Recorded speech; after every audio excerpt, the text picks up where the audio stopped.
Hi, I'm Ryan Nichols, CTO at DSA Ocean, and today I want to highlight some new features we have in ProteusDS. So these new features will help you if you're working on oceanographic mooring designs, and in particular, if you're working on relatively low tension wave measurement buoy kinds of technology. So these kinds of technologies tend to have small buoys. The loads don't ever really tend to be very high in the moorings, so the focus becomes looking at things like submergence. Is the buoy getting overtopped? Is it getting kind of overloaded by the mooring? Is it going, how much is it going under the water? How often is it going under the water? So what you can see here is the one of the template moorings we have for 50-meter water depth, based on a SOFAR buoy, SOFAR spotter buoy. And on the left, we have the sort of the default template mooring. It has a mid-water float. This is a 12-inch plastic trawl float with a on a fiber rope line that is negatively buoyant. So it makes a nice little kind of like, compliant shape. What we're looking at is it's in the middle of a 5-meter significant wave height, 9-second wave spectrum. So we just play that, you can kind of get a sense of what's going on here. There is a little bit of a current profile on top of that. This is obviously like a pretty hefty sea state for sure, but it's just an example we're using to demonstrate what these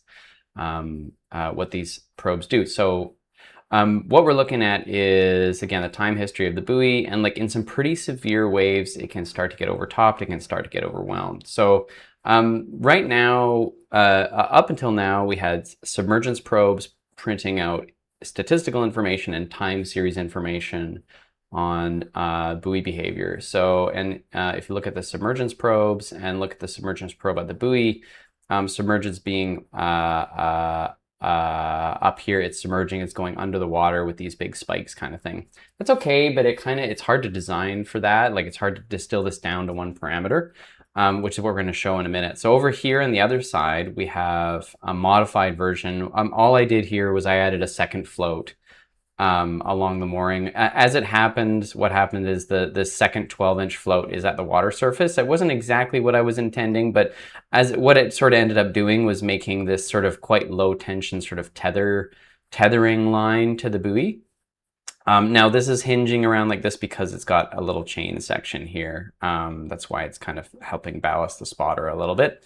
And then I noticed, if you look at the submergence probe for this case, for the spotter buoy, I'm going to go plot submergence probes here. There we go.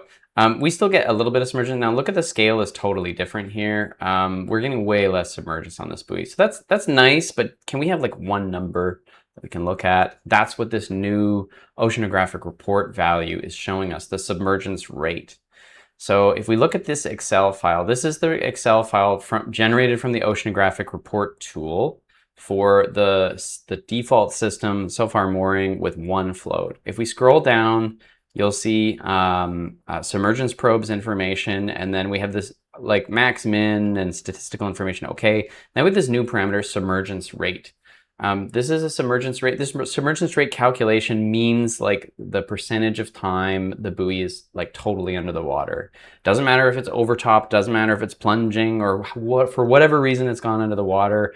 It's sort of aggregating all of this time that it's under the water in your simulation.